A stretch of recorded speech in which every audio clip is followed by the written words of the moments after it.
ಹೊಸ ನೇಮಕಾತಿ ಮಾಡಿಕೊಳ್ಳಿಕ್ಕೆ, ಅಥವಾ ಕಿರಣ್ ಕುಮಾರ್ ಸರ್ ಹೇಳಿದ ಹಾಗೆ ನಾನು ಬೇರೆ ಬೇರೆ ಶಾಲೆಗಳಿಗೆ ಹೋದಂಥ ಸಂದರ್ಭದಲ್ಲಿ ಅಟ್ಲೀಸ್ಟ್ ನೀವು ಬೇಗ ಅಪಾಯಿಂಟ್ ಮಾಡ್ಕೊಳ್ಳೋಕ್ಕಾಗಲಿಲ್ಲ ಅಂದರೆ ಸರ್ಕಾರಿ ಶಾಲೆಗಳಲ್ಲೇ ಗೆಸ್ಟ್ ಫ್ಯಾಕಲ್ಟಿ ಕೊಡ್ತೀರ, ಹಾಗೆ ನಮ್ಮ ಏಡೆಡ್ ಸಂಸ್ಥೆಗಳಿಗೂ ಕೊಡಿ ಅಂತೇಳಿ ಸಾಕಷ್ಟು ಜನ ವಿನಂತಿ ಮಾಡಿದ್ದಾರೆ.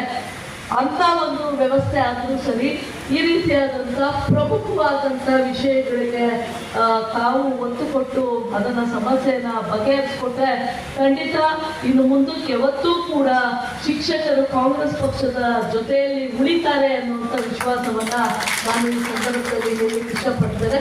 ಹಾಗಾಗಿ ತಾವು ನಮ್ಮ ಧ್ವನಿಯಾಗಿ ಶ್ರೀನಿವಾಸ್ ಅವ್ರಿಗಿಂತ ಬಹುಶಃ ತಾವು ಮನಸ್ಸು ಮಾಡಿದ್ರೆ ಈ ಕೆಲಸನ ಮಾಡ್ಬೋದು ಸರ್. ತಾವು ಸಚಿವರಾಗಿ ತಾವು ಜವಾಬ್ದಾರಿಯನ್ನು ತಗೊಂಡ್ರೆ ಖಂಡಿತ ಸಾಧ್ಯ ಆಗುತ್ತೆ. ಇಷ್ಟು ವಿಷಯಗಳನ್ನ ನಾನು ವಿನಂತಿಯನ್ನು ಮಾಡ್ಕೊಳ್ತಾ ನಮಗೆ